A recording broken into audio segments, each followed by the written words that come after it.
Welcome to What the Hell Do You Do? I'm your host, Scott Shannon. We're here at Anti-Monopoly Drugstore in Ocala, Florida. This is a really cool speakeasy. You can see from the background, it's kind of a cool spot. So I'm here with Laurie A, Truluck, who runs the Truluck Team. And let's start off real quick. Laurie A, what the hell do you do? What the hell do I do? Well, I am a realtor and a team leader of about 15 full-time agents. Cool. And I'm also a wife and a mom, and I have a puppy. And my new title is Lala because I have a darling new grandbaby. Oh, very cool. Yes. How many kids do you I have? have 3 children, 30, 22, and 21. And So you're on the other side of it. grandbaby's 1.5. 1.5 grandbaby. Start all over again. Local? Is the grandbaby But Tampa? hopefully moving back. Moving back. I send them every house in my neighborhood. That I bet. I know. Well, have you seen this one? And here's one more. So yes. You ready to We buy one want for to him get yet? them back. Yeah, that would be nice. Yeah, I know. What do you say when you're at a party and you are asked what you do? Like, how do you explain yourself? Like, I'm Laurie Ann, and what would you tell people? Yeah. Well, I'm a former teacher, and as much as I loved teaching, I taught second grade and preschool.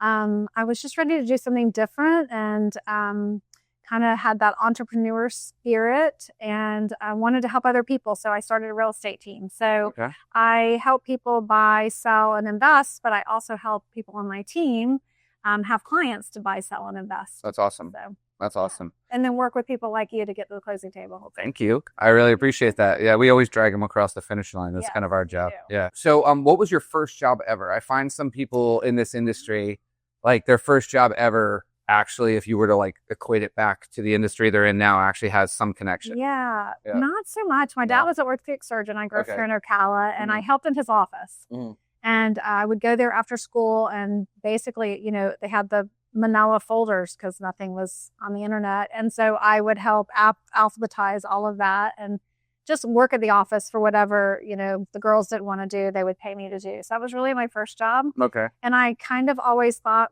like, I want to go see what you do in surgery. And I never took him up on that because I really don't like blood and guts. So that was my first job, and then teaching. And I do feel like being a team leader, I'm using my teaching spirit, just trying to teach others how to do a great job at what we do, and That's cool. to do it with a heart of service, and, to do things right and dot the I's and cross the T's. So, yeah. So you wouldn't say that you were like brought up in sales necessarily? No, not at all. All right. No, not at all. Yeah, because a lot of people, I it's do like like sales decorating. is So decorating. it might have kind of had to do with that. Like, I do love home decor and decorating and kind of fashion stuff. I was in fashion merchandising for a while at school. So maybe, that might have led me to like, hey, I want to see all these pretty houses. No, I mean, I've known you probably going on, 7 or 8 years now. You seem more like the mother hen salesperson. Yeah. So like, I wouldn't say like you sell through, like, you're not like, you got to buy this house. You got to, like you're kind of like the warm guider of the salespeople. Like, I know some agents that are just aggressive. Let's go, boom, boom, boom, boom. You're not. That's not your tactic. It's not really our forte. Our forte is to come to the table with a heart of service. And, buying a house is a huge deal. Buying a car is a big enough deal. So buying a house is even a bigger deal. And a lot of times we get first-time home buyers or even older people who just have not sold or bought in a really long time. And you just want to make sure that they're comfortable through all the different steps. And then in teaching, agents how to do our job, and the same thing, like there's enough business for all of us, and we can have a heart of service and just do the job well. Absolutely. To be top of mind, to want to be, hey, I'm your girl when you go to buy or sell. And it works. Cool. So, yeah, that's awesome. I love that. That's great. I think the people who sell through education tend to succeed a lot more than the ones who are like the hard pressure type people. Like we're not car salespeople. No. We're like lifestyle people, right? So I think assertiveness is way better than aggressiveness. Yeah. Yeah, sometimes you got to tell people. We need to be aggressive. I think we do need to have boundaries sometimes, because people do sometimes kind of get off the wagon or go in a different direction. But, you can have the boundaries and be assertive and still kind and professional, and not be like aggressive and a bulldog and all of that. Yeah. The only thing I would say is the timelines. Then you got to be a little bit aggressive. Yeah. Like, hey, if they're not giving you the things they need to make their offer, or in my world, they're not giving you the paperwork to move to the next phase. Not get it's not mean. It's okay. You're not closing on time. Right. Well, what do you may need? have a backup contract, and if you don't Right. close on time, you may not get this house. Exactly. You know, so you got to do what we ask you to do. Exactly. We're not trying to be mean. It's just that's it. Right. Step 1, 2, 3, 4, 5. If we can't get to step 4, then we can't get to step 5. Exactly. Exactly. Very cool. What gets you up in the morning? What gets me up in the morning is just having an AM routine. So I usually go work out or walk or do something for myself first and have some coffee, maybe read a little bit before I get into my real roles. Okay. So I'm not taking kids to school anymore until they move back. And then, you know, someday maybe I'll take the grandkids to school. But I'm not having to do that. But I still am very much like get up, move my body, do something for myself. Yeah. You know, have some time around the house a little bit and then go work really hard all day. Yeah. Yeah. I find, and now I got to get back to it, but I used to get up at like 4:30 in the morning every day and do something, you know, and I stopped doing that. Yeah. But 5:30. And 5:30 is not so bad. 4:30, I can't imagine. Yeah. I would do it again, but my kids, like, I think it's my fault, but it's always our fault, right? Right. But we blame it on ourselves. Well, my kids have gotten to a point where they don't. I used to have to be up to get them ready to go to school and all that stuff. They're kind of they're at that age now. I don't need to do that, so it's just I just have to be up in time to get them to school and then out. So you have plenty of time to get that workout in. Fine, whatever. So still arm for. You said you got a new puppy though that gets you up too. We have a cute little puppy, so yeah. So we also do take her out. So. Yeah. I've seen this puppy. It is really cute. Let's talk about a deal that, like, everybody always talks about that, like, easy things and, you know, I'm so loving and it's so great. And let's get a really good easy one. Well, I know you all have easy ones. Give me a tough one. Really good. Give me one. Well, all right. Which one you want to do first? You want to do my easy one? All right, easy one first. What was the easiest one? So my easiest one was my middle child is adopted, and we were in the hospital having her, and one of my friends called and said, hey, we went to a model home today and we want to buy it. It's in Devonshire. And I told them that you're our agent. I was like, great. You tell me, you know, so I pulled it up and literally wrote the contract and whatever. And I did help this friend with several. So I so appreciate loyalty and our business and friendship. It just means so much. And so anyway, she gave me all the information, and luckily we have everything, you know, you can sign online. So we signed everything, got it done, went to the closing table carrying my baby. And I got so many compliments, like, you look great. I'm like, thanks. Yeah. So carried clear to the closing table, and we signed off. I never went in the house so that was in like August. I did not go in that house until I went to their Christmas party. So that was an easy one. Yeah, that is a really easy one. A very loyal, sweet friend that, you know. So they were buying a house. Let me just clarify. You're buying a house. You just had your baby? Yeah. Well, she was adopted, so we were in a hospital house. Oh, you're in. Okay, adopted. All right, very good. So you're in the hospital. We're in the hospital having Claire. Right, exactly. Yeah. Oh, wow. And that's crazy. We're like, hey, we want this house. We went to see it. Here's the address. He knows that you're our agent. I'm like, great. I'll write it up. Yeah. So that's awesome. All right, now give me a Hell on Wheels one. Oh God. Come on, you got to have one. You don't have to mention names. I know I'm really bad at like you just put it out of your brain too. I try to just put them out of my brain. I mean, we've had hard ones, you know, in our business. That is something when I'm mentoring newer agents. Like the beautiful thing about our business is every transaction is different. I'm sure it's the same in your business. Like every transaction is different, and you have hoops to jump through, and some things are easy and some things aren't, and whatever. But that's the beautiful thing in our business. Also, the really hard thing in our business. Yeah. So that's one of the things we do on our team is, you know, you live and learn. So like, this is what happened. This is what we could have done differently not to have that happen. Or here's what happened to me. Here's what I learned from it. So we share with each other so that hopefully other people don't have to go through that pain.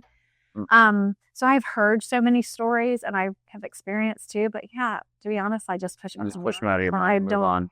I don't know enough details to like tell you a story. Yeah. I can just tell you, yes, there's a lot of fires to put out. Sure. I think people jump in our business thinking, oh, it's so easy. Like they get these nice commission checks and you get to walk in houses, and there's so many beautiful parts to our business, but it's hard too. It's very hard. There's a lot of things to make sure that are done, and you know, in a weird way, I think it's almost like super hard until it gets a little bit easier. I feel like once you build up that client base, once you have that trust, once you have that name, then it's like, okay, people just automatically go to you and go, I trust her, just boom. And it starts to move a little bit smoother. When you're younger and you're starting out and it's like, I don't really know this person, I don't know if they know what they're doing. Then they question everything, and it's a struggle. Yeah. And markets like this right now, where it's slowing down, the prices are starting to drop. You got sellers who are like, oh, I can't get the price that I want for my house anymore. I think it creates, I hate to say it separates the men from the boys or the women from the, girls, but it's true. Like, did you go through the '08 movement? I did. So I started my business as a solo agent in 2002. Okay. And so I did go through that. So I went through kind of a normal market, went through the whole crash thing, went through COVID. I've gone through a lot of things, and actually I was telling my team today at our meeting, like, there are some people that will drop out of our business right now in this market because you have to learn new tools and you have to work harder and you have to do so many more things that maybe if you've only been an agent for 3, 4, 5 years, you've never had to do. So now you're like, oh, this is not fun, but that's okay because those of us that are in it for the long haul, you're going to end up showing them that you're the person who, stayed the course and you kept learning like how to best serve your buyers and sellers. Yeah. You'll find a way through, especially it's like you need that, like if you're in this business and you need that income to sustain your life, you're going to find your way through it, or you're going to find a new line of work. And you know what, like, I think everything's meant for a reason, right? Like, so I've seen people who have gotten out of the industry, went into something completely different and they're happy with it. Yeah. I've had some people who joined this industry in the worst market, which I think I wouldn't say this is the worst market right now. We just, by the way, Memorial Day weekend, I don't know what happened. We got like 17 new buyer leads today. Awesome. Yeah, which I'm super thrilled. Like, yay, yeah. Like, but like, just so you guys know, prior to that, it was like crickets. Yeah. So all of a sudden, I don't know what's going on, but buyers, thank you for coming back. We appreciate you very much. But on that note, I think, and correct me if I'm wrong on this, but I think the biggest hurdle that most salespeople in general have to learn to deal with is being able to say no. Yes. Being able to say no. You go to that listing appointment and they want to overprice the house and it's going to be overpriced and it's just going to be a battle the whole time you have the listing. Say no. You start working with that buyer that is like, what their expectations of what they can get are completely unreasonable for what they want to pay. Yeah. You have to be able to say no. And the ones who learn to say no are going to find those clients who want to fit into the mold, like your style, and they're going to go through.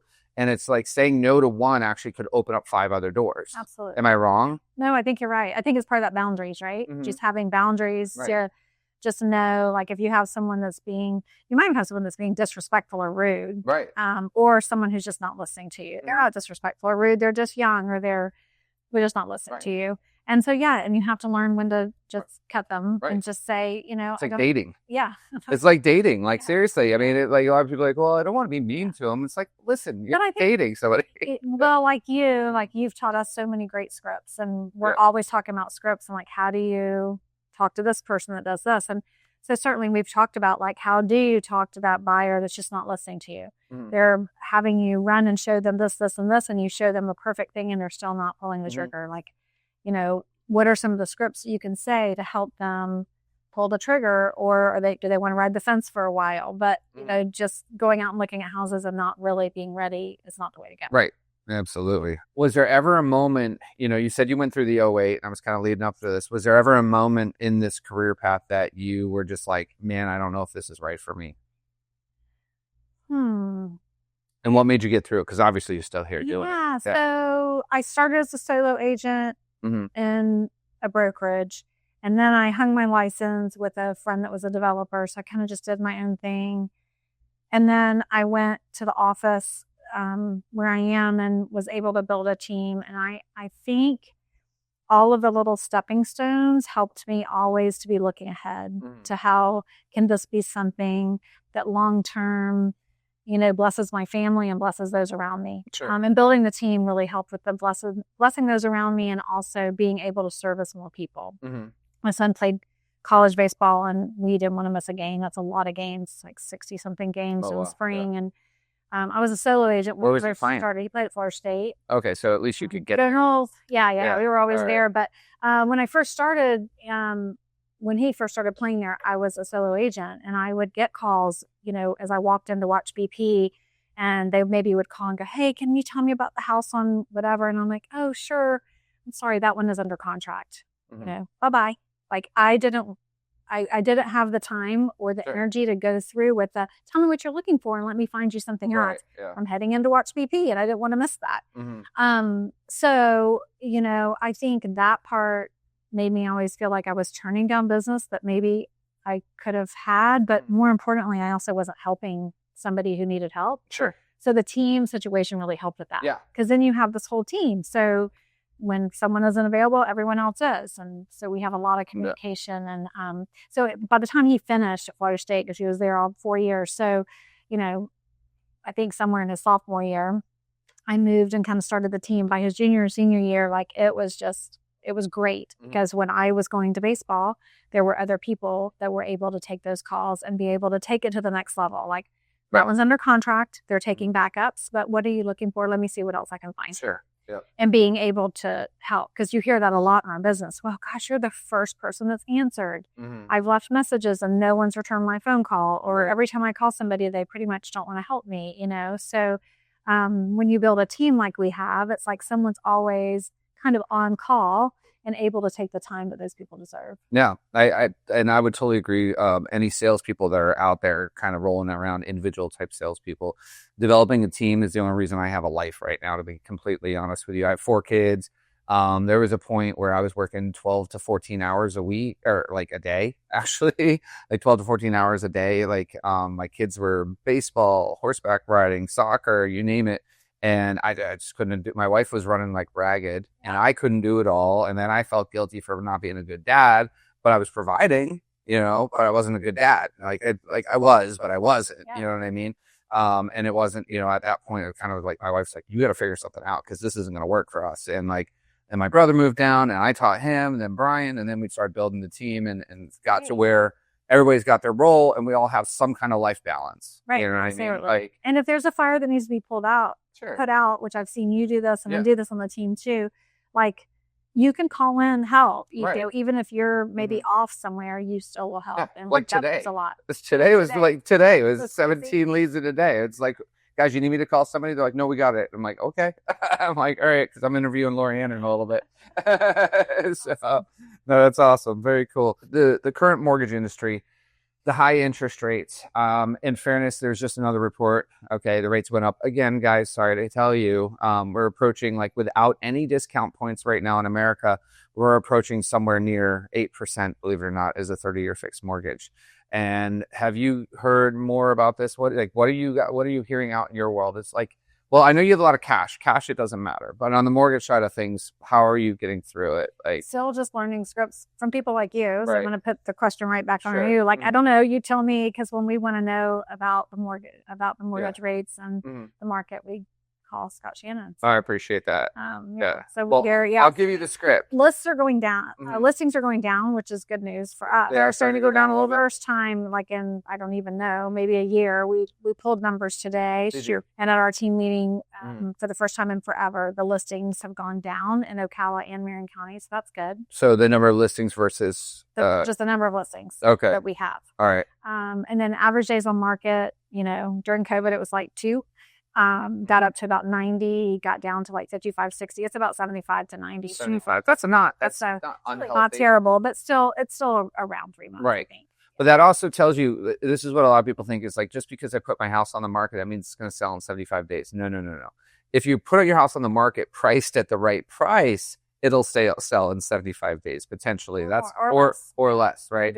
If you put it on at the wrong price, way too high, AKA, for this market, then it could sit for years or never sell potentially. Correct. So it's an average days on market. So I think the people who are getting with it, working with agents who are actively looking at not only do we price it right, but also where can we go, like, to get your price down so that we can move you on with your life? Because at what point is time worth more than money? You know what I mean? Because especially if you bought it like 10 years ago and you have a ton of equity. Right. But I'd say don't, get what it's worth, but don't be greedy about it, because the one you buy on the other side of it, if it's in a similar area, right? Market. You're basically, the person you're going to buy from is going to have the same mental flip-flops you had. So don't go crazy. The time, to me, it's like you said with the grandbabies, right? Let's say you were retired. You're not. Okay, she's definitely not. I can tell you, she works like a dog. But if you were retired and you want to be near your grandbabies and they all moved to Michigan, right? she'd be on her way to Michigan. I almost guarantee you. Okay. And if it mattered, like if she had to give up 30 or 40 grand to sell her house so she can move on with her life, she'd probably do it.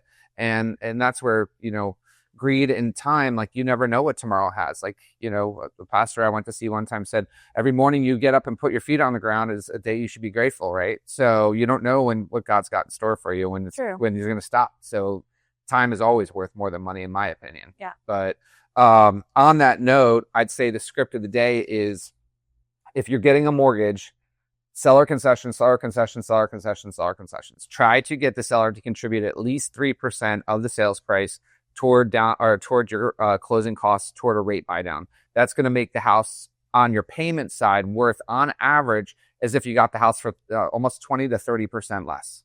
Okay. So like if you're buying the same house, what I mean by that is if a 2% lower interest rate, for example, is equal to you getting the house in your monthly payment for 30% less. Does that make sense? Yeah. Yeah. So the rate matters more than the price is my point. So a lot of people squabble over the price because most people, that's all they think about is the price. If it's cash, of course, that's all you can negotiate over, right? But if it's mortgage, the rate in many cases matters more than the price, with one exception. I'd say the one exception is, hey, I'm going to pay this house off in a year when I retire up north and sell my house and pay it off. They're more of a cash buyer mentality anyway, so it doesn't matter to them. Right. But most people are taking out a mortgage. They're planning on, I'm going to be here at least 5 or 10 years. I don't know. I can't, they're saying rates might come down. Stop. Like, just, if they are great, wonderful. But right now, here's what we have to deal with. And if I were to buy a house thinking, well, I can barely afford this right now at this today's rates, but I'm banking on the rates dropping in 12 months. What if they don't?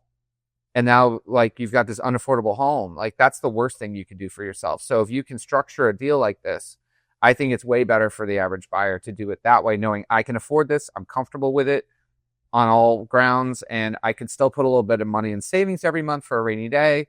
You always got to have that plan. Right? That's just my opinion. Yeah. And then the sellers are getting what they want too. Right. Usually. Yeah. Because it's both. I mean, the buyer, I always say, offer at or close to asking, and you're not going to be asking for too much less. Yeah. I would just say to the buyer, like, what do you think a fair price on this house is? Oh, let's say it's $250. Okay, cool. Let's take the $250. We're going to add 3% to it and ask for it back. It's the same offer to the seller, but you're getting that money that helps you buy your interest rate down significantly. And really, it's a tactics that hasn't, the last time anybody's had to use this tactic was 1997, actually. Oh, wow. 1997. So most people in this industry don't even remember this tactic.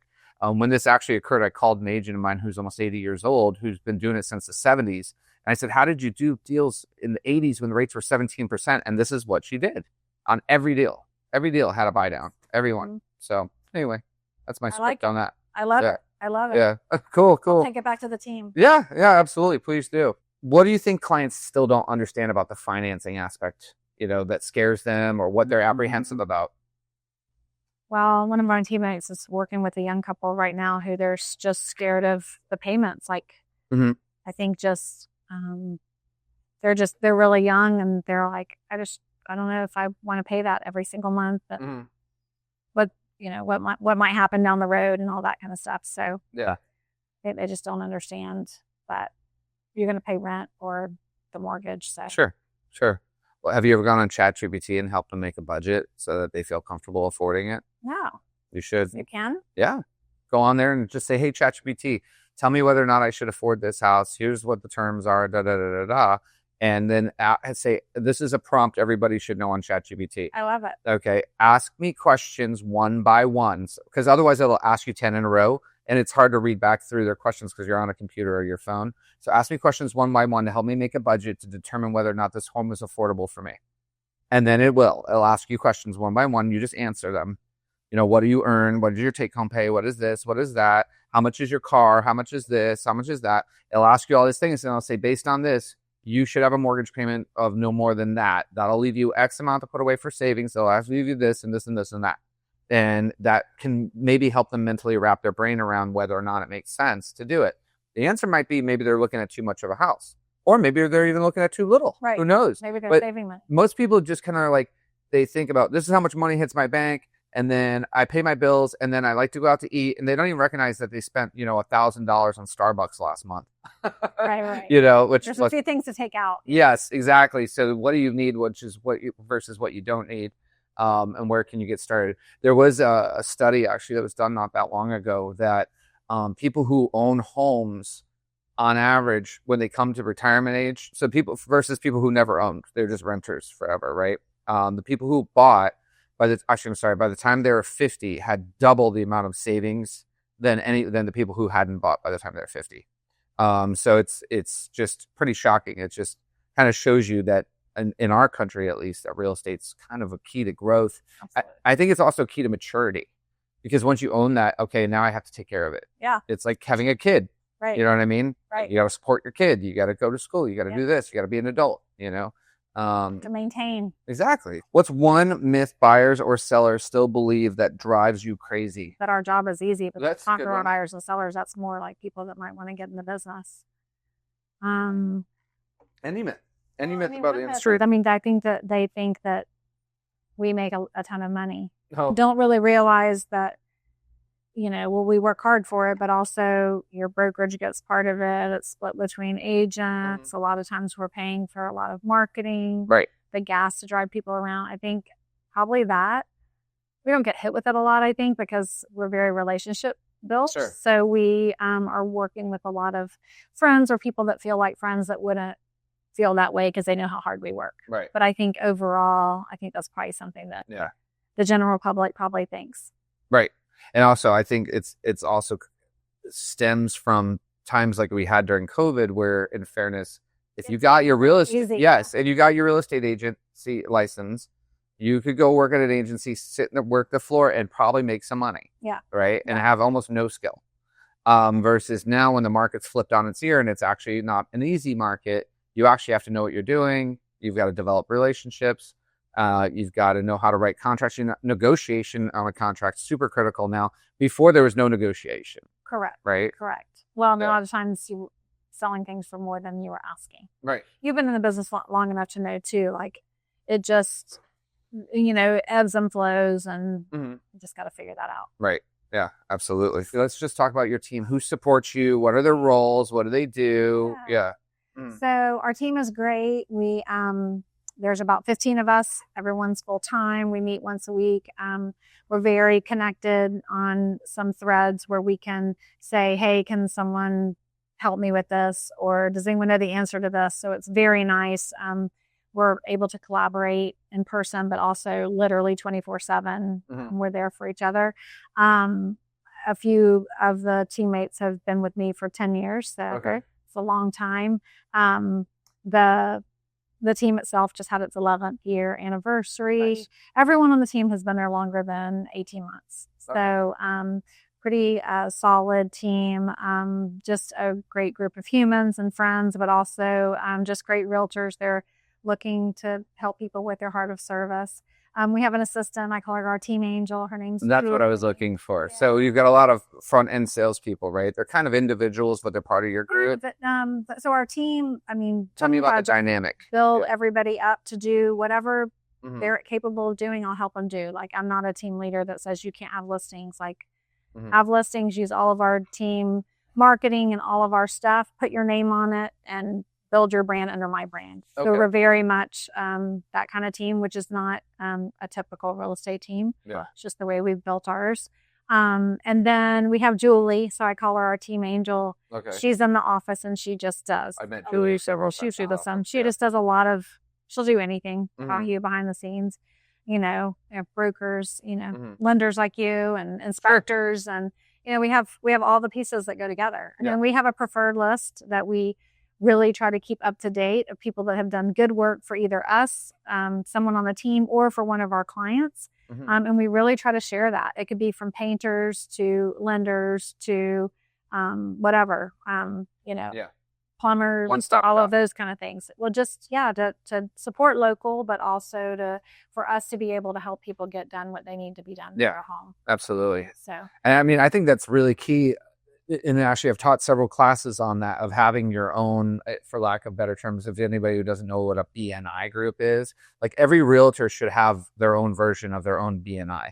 you know, like anything you need related to housing, right? You should have a connection to be able that love and trust that actually does good service that you can connect your people to, you know. And you need stuff, you know, if this electrical panel needs to be done, I need an electrician. Right. We need to repaint this house before we list it. Okay, here's our list of painters. Let's find one that can fit us in. Well, people moving in the area, they need a new hairstylist, right? That's on there too. Yeah, absolutely. Yeah, exactly. Nail person, nail salon. Yeah, local boutiques, like. So like my friends in town, they do ask for that. And sometimes I'll get thank yous like, oh my gosh, I used your card again today. But also, yes, we love to help people move to Ocala. And so for them, when we give it to them and it's local restaurants and local boutiques and local hairstylists and people like that, it really helps them kind of get settled. You should make your own website called Laurie Angie's List. Right. Oh, that's funny. Get it? Laurie Angie's List. You know Angie's List, but we'll call it Laurie Angie's List. Laurie Angie List. That'd be sweet. No, it's true though. Like I think realtors are like the best connectors. Like whenever I need anything done at my house, before I do it, I'll call like 2 of my agents and be like, who's your favorite painter? Who's the best termite guy? I mean, I already know a lot of termite guys on our list. Yeah. And we try to keep it updated. Like, I mean, you probably have our list and we tell people like, use it, please use it. And let us know if someone does a great job and let us know if someone doesn't return your call or doesn't do a good job or has gone out of business and we somehow still have them on there. Yeah. So it's, it's internet based. So we're able to update it all the time. Yep.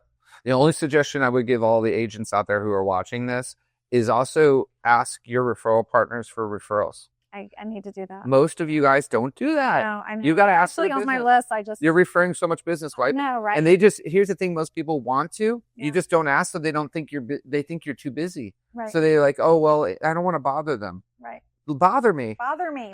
Right. Bother me. Please bother me. Exactly. We're local sales professionals. We want you. Please bother me. That is on my list of time to just do a call, even in a casual way. Like, hey, just want to remind you, you're on this list. We send it out to thousands of people throughout the year, and so we'd like to be your. I probably have a few people on there that are like married to realtors, so they're not going to send us stuff, but they're good at what they do, so I'm fine with sending them. Yeah, I hear you. Absolutely, very good. Have you been to the Speakeasy before? I've not been to this one. You haven't been to this one? I have not been to this one, but now we're coming. Yeah. Like, I didn't know. It'd be a good thing for a team event. I didn't know that this one, was through that hidden door. Oh, yeah. So. It's got the hidden door. There's 2 hidden doors. We've done the Speakeasy before, so we'll have to do this one. No, this would be a good one for like a small client event, like a VIP client event or something like that. Yeah, it's a really cool spot for that.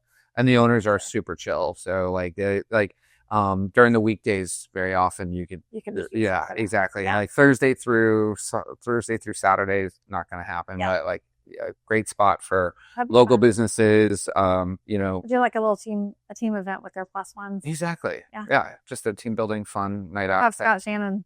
Yeah, I'll be here. We'll have Scott Shannon treat us to a easy night. Absolutely. I'd love to do it. That'd be awesome. The bar time can get kind of rich here, so probably so. Yeah, it's waters only. I'm just joking. Waters, and here's one. Which is really all. No, it's all good. Hey, the business picked back up today, so I can probably afford it. There you go.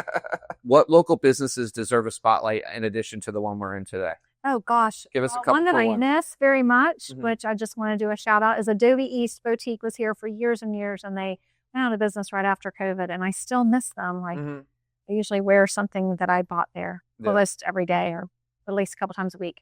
But now, I do love little boutiques, so it's fun to go. And I miss Shannon Roth. She went out of business too. But I love to go into the little boutiques downtown, Acapanthus, and go into Stella's. I love Stella's. It's my favorite lunch spot down. Yes. Yeah. So it's a cool spot. Cute little places. The new little, the Barron's Wine. I've been to that one yet. Really nice people. I met the owners when they were fixing it up. It's a couple, and then their daughter's going to run it, and they're super nice. So I want to support them for sure. We really just try to do everything local. We hardly ever go out to eat here in Ocala that's not local. So we'll do the Stella's or very cool. Downtown usually, Mark's or Remington's and all that. So yeah, my son actually works at Remington's. Yeah, so fun. It is so great out there. Yeah, it's a cool spot. Yeah, it's a cool Very spot. Cool. Yeah.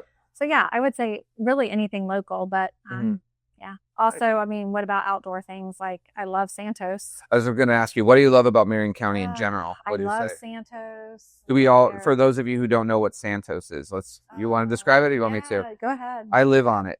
Right on it. Then do you bike and walk there? I bought a bike as soon as I bought the house. And my sons and I rode for a little while. Then they got into other stuff. And then I got really into golf. So now it's like I'm golfing, but I have the bike. I need to get out there more often. It's a little hot right now to be on those trails, but if you get out early enough. Yeah. So for those of you who don't know, Santos is the largest mountain bike trails in not just mountain bike, but they have the horse trails, mountain bike, walking trails, paved trail. And we're not talking about like, a mile or two. We're talking miles, like 30 or 40 miles of trails, 50 miles of trails. I mean, you can go out there and ride all day. Section. And oh yeah. So nice. And then they're connecting it from the trailhead all the way through Citrus. I don't know if you know that. They're connecting all the way through Citrus, and then they want to make it go all the way from the Citrus trails all the way down to Tampa. Yeah. So Dunedin, down to Dunedin. So that's really kind of like pretty sick, and most people don't know it's there. I love that. I mean, I love to do things outside. Yeah. That I love our little Saturday market downtown. If we're in town, we are always there.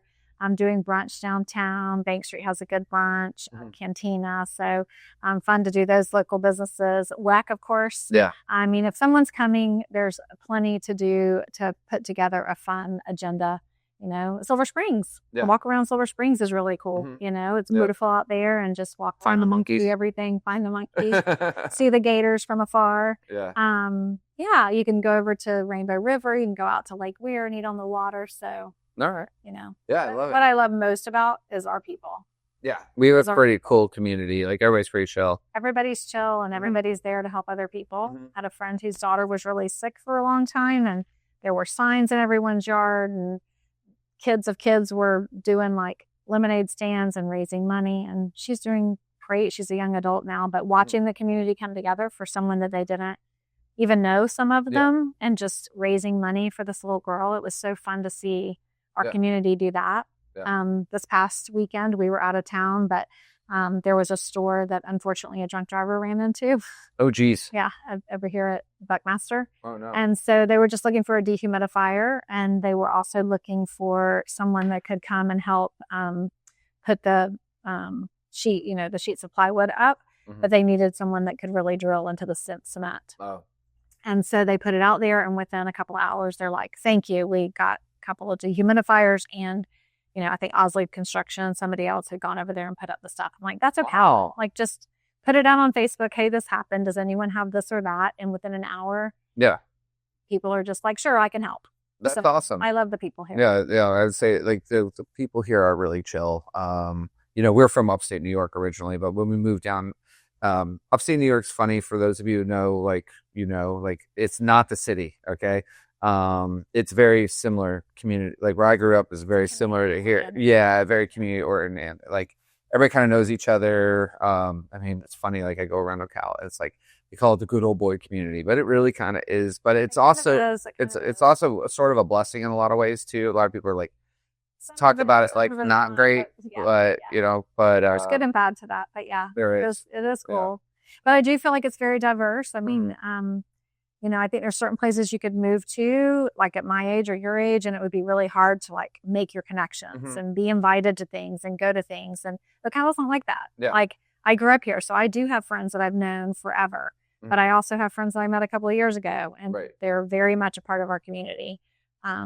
So I love that. And I do think that we are, my team, as an example, my team has a 21-year-old, and then we go up to people that are in their 60s. And I feel like Ocala's kind of like that too. We have a lot of people that have come back here, and they're young and single, or they're young and married, or they're young and raising their kids, which my kids need to move back. Or whatever, or they're retiring here. So you have all the different ages, but everyone, it's just a nice big coffee pot. Yeah. Yeah, I'd say it's a great place to raise a family for sure. It is. It is. The activities and things that are here, I feel like they're safe. It's like I don't worry about my 17-year-old driving around town. Like it's they're good. Like I'm not too worried about it. Versus other areas. I went to North Carolina this weekend. Yeah, and we went to go on a hike, and I told Dan, I was like, I would be so gray-haired if we raised our kids up here in the mountains. Like I don't like it. Why? Going like this up the mountain. Oh, see, that's where I grew up. But having a 17-year-old, or a 16-year-old or an 18-year-old driving on those mountain roads, I was like, I would be so gray, and Oswald would not have let them drive, But yes, we That's the opposite. I grew up in the Adirondack Mountains, so I was driving in. I bet you lived through it. Yeah, I know. I had a lot of friends who, most of the time though, you're sliding off the road, so you're not like dying. You know what I mean? Like, but what if you slide off into the mountain? Like, well, I mean, like you're not going off a cliff, and most of the time there's guardrails in those areas where you're. Not where we were. It was like literally on the side of the. Yeah, some of those areas. Yeah, yeah. But so anyway, yes. Anyway, it seems pretty safe. It's different. Yeah, I learned how to drive a 2-wheel Honda Accord up the mountain to the ski because I was a big ski bum. So the moment the snow was falling, I was like, I'm skipping school, going skiing. And like I would leave at 4 a.m. to get to the mountain in time, and like I'm sitting there sliding all the way there, like. But we all did it. Did you ever wreck? Nope. Not I did in the summer going from senior spring break senior skip day. Me and my friends all drove to we're driving, didn't get there, to Six Flags in New Jersey. We're on the Jersey Turnpike. And I thought I was being responsible. Everything was good. We weren't drinking. We weren't smoking. We were behaving. Okay, America. And there was some construction and the road was merging on the highway. So I went and looked to the left. I had a spot that was clear. I warn my kids this story all the time. And I looked to the left. It's clear. Well, I didn't immediately get over. I looked back straight, and then I started going over. My buddy goes, van. Well, the van that was behind me, which is an aggressive New Jersey driver, which they weren't doing anything wrong, but it's just how they drive down there, scooted over into that lane. And right when I was almost about to hit him, my buddy goes, van. I overcorrected the car at 70-something miles an hour with 4 friends and me, so 5 people in a little 1980s Honda Civic, overcorrected the car, hit the front of the guardrail, like the front left of my car hit it, and then snapped around, got stuck underneath the guardrail, and thank God it did, because I'm surprised we're all alive. Nobody even had an injury. Like my one buddy had a scratch on his arm, and that was it. Like it's shocking we were alive. Yeah, and every day. What if there wasn't a guardrail? And what's crazy is if the guardrail was, like if we were 100 yards before or 100 yards after, we would have rolled down a hill. Yeah, it wasn't a cliff or anything, but we would have rolled down the hill. But that's just kids driving in general. It was a flat road, just like Florida. It wasn't like up in the mountains, But yeah, I mean, it's just little. Yeah. That was a Jesus takes the wheel moment for sure. Like because I don't know how the hell we lived through that, but we all were like looking around, going, "You look again before you go left." Oh, that's right, back left. Yeah, yes. That's correct. What do we say again? Left, right, back, left. Exactly. Yeah, always look twice before you get over. Yep, absolutely. What's your real job according to your parents? Selling houses. Selling houses. Simple. All right, cool. You get a billboard in downtown Ocala. What does it say? Laurie Ann's your girl for buying, selling, and investing. Okay, very cool. I like that one. What's your go-to karaoke song? We Are Family. We Are Family. All right. We are family. Sisters. Actually, no. What? My favorite is Dancing Queen. Dancing Queen. Yes. All right. I sing it every week with Josie, and we dance to it. Oh, that's awesome. And I'm teaching her the words. Oh, that's cool. Dancing Queen. That's nice. All right. Dancing Queen. All right. Dancing Queen. That's the one. All right. Most ridiculous thing a client has ever asked you. This isn't ridiculous, and they ended up being my really good friends. But I had someone that called on one of my listings, and he wanted to move his family here from Gainesville, but his wife loved Gainesville, and I was pregnant with our baby at that time, our youngest. And so he's like, are you really going to be my realtor, or are you going to just be pregnant and not really working full time? He said it in a nice way, but basically he wanted to make sure, like, if he was using me, I was going to help his wife feel good about the move. And we're dear friends. Oh, that's awesome. Yes. All right. Yes. But it was a nice way he put it, but basically he's like, you're pregnant. Are you really going to do your job or not? It sounds chauvinist, but at the same point, I kind of get it. Is that wrong to say? No. Yeah. And like I said, I won't call my name, but the way he said it was not chauvinist at all. It was just funny. I was like, I answered the call. Yes, believe me, I'm working. Yeah, I'm capable. Now I had 2 other kids at the time, whatever.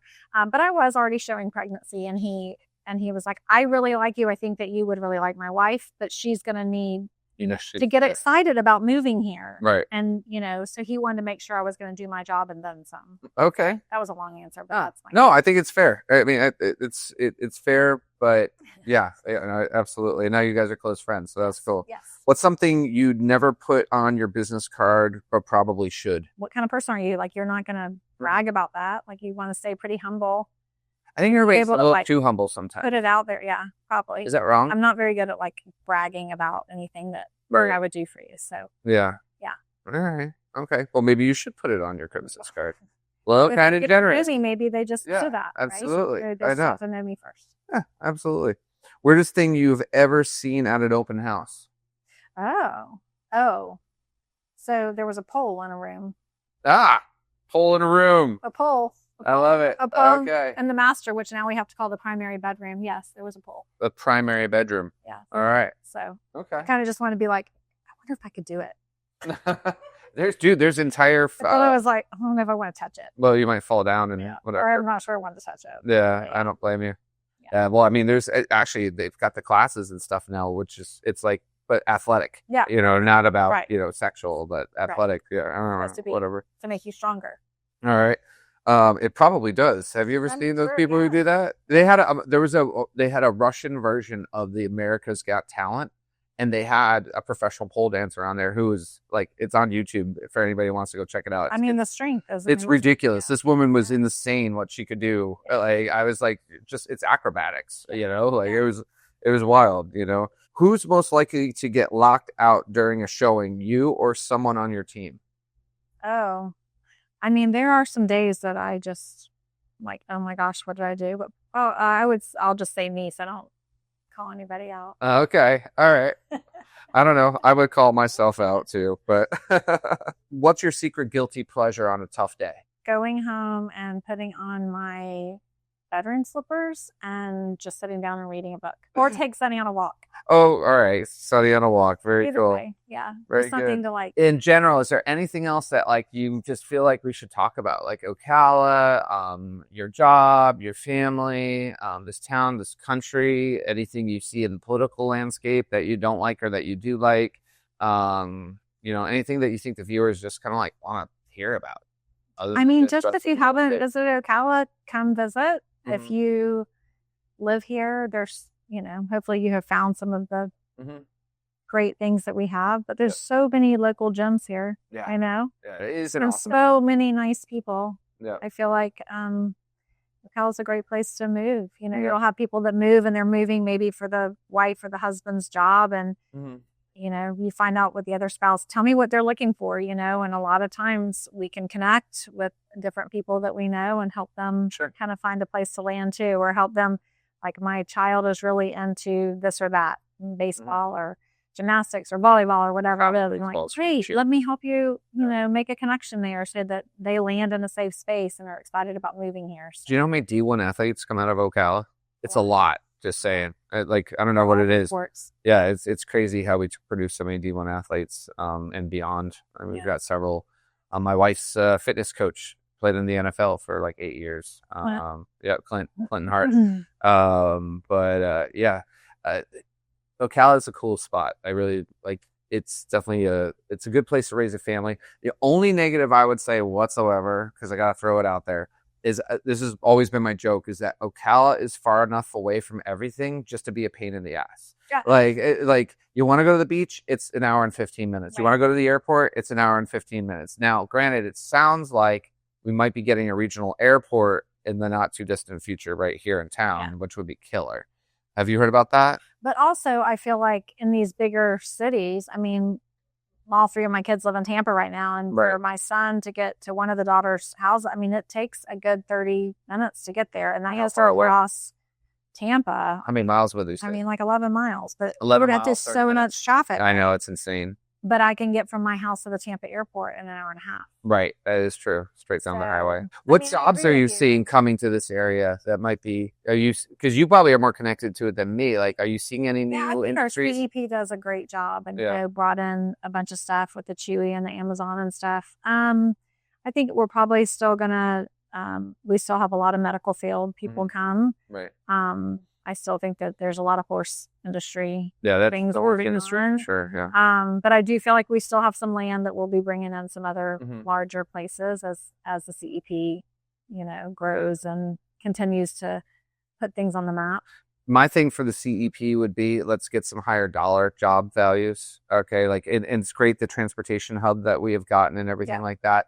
That's wonderful. I think it's good, but it's not going to elevate the area. Right. Does that make any sense? Like, yes, we have the horse community, but those people, like, they brought that money in here. It's not necessarily like, yeah, it could spread around a little bit, but it's not staying here. Like, we need that $100,000 to $150,000 level job, like outside of Orlando and Tampa, have to really hit it. You know what I mean? I think we will. So I think we'll get there. What types of things are you thinking? Well, I mean, I don't know if you just heard, I was watching this YouTube thing. Texas, for example, is opening the largest AI computer, it's like a giant facility for all of the AI computing systems throughout that area in the Midwest. Why can't, like, we've got the room to do that type of stuff here. Why can't we do that, you know, or the microchips that we're bringing. So something like that, I feel like there's opportunities here because we do have the land to develop it. And I'd love to see the CEP starting to look and push those things because, you know, a lot of our kids, well, why is your kids living in Tampa or Orlando? Because there aren't those, unless you're in the medical field or some kind of service related industry, there's not those jobs that are keeping them here. And I love to see the kids stay here, you know, and most of my friends who grew up here, like yourself, or a lot of my friends who grew up here, they're in a higher level service, you know, real estate, lawyers, accountants, doctors, medical professionals, things like that. I'd just like to see more of that. So anyway, that's my shout out. Let's tell them. Yeah, we should. I need to get over there and be like, come on, guys, let's get some higher paid jobs. Yeah. You know, you've done good, but now let's raise the bar a little bit, you know? So anything in closing that we should chat about? The market is what it is. I think it's not a bad thing. I mean, we bought our first house and I think it was like a 12 or 13% interest rate. Sure. And so today's interest rates really aren't that high for those of us that have lived through a little bit. The prices are way high. We need the prices come down a little bit. Prices will come down some, but, you know, I think there's a way to work through. And it just seems like every single year, the people that didn't buy the year before are kicking themselves the next year. No matter what. Like, it's not going to just change. You can't time the stock market any more than you can time the real estate market. So I think it is a time to, you know, find a good realtor, find some places that you might want to invest in and make some investments. And negotiate. Yeah, negotiate. I think that's the short-term memory we need to break, is that from COVID, people weren't negotiating. The negotiation was, what's the least, like, I have to pay a stupid amount over asking price just to get the house. Exactly. Okay. That was like, how high do I have to go to get it? And so buyers have this mentality that they can't, like, there's no such thing as an insulting offer. Like, I really, maybe 50% below list is insulting, but like, if you're like within 10 to 15% below list, make the offer. If there's no other offers, start the conversation. And on the seller side, when you get an offer that you think is insulting, counter the offer. Like, why are we not, like, I see so many things where. Yeah, I mean, I think if they're priced right, I think more than 5% lower is probably. Yeah, sure. Right? But if the house is sitting and they have no other, if there's no other offers on the house and you make an offer, then it's not insulting. Correct. You know, like. At least get the ball rolling. Yeah, get the ball rolling. If the seller, you know, counters back, you know, you come in at, let's say 15% below list, and the seller counters back at 2% below list, and then you counter back at 12%. You never know. Work your way down. That's how I got my house. Yeah. You know? So. Well, we had I had a buyer recently, and we put an offer in that really the house needed so much work and it was so overpriced. We put an offer in. It was a great offer, like cash closed in 20 days, whatever. Sure. And the seller didn't even want to respond. Or they responded. It was very close to asking, but they were very overpriced for what needed to be done. And so we kept looking, and they were under contract about a week later. The seller was? The buyer. Oh, and so then the seller reached back out to us a couple of weeks later and said, would you do that again? We're like, no, sorry, they found another house. You know, that's a good one. I like now that seller, I'm sure, has had to reduce down to that amount. And in this market, you may not find another buyer for a long time. But when priced right. Kind of, you know? Especially if you have an interesting home. Yeah. Like cookie cutter. It needs a lot of work, or it's outdated, or whatever. Yeah. Yeah. Very good. Very good. So any closing remarks that you'd like to tell our viewership about you and your services? Yeah, follow us. We're LA Truluck Team on Instagram. We're also on Facebook. Our website is savvyocala.com.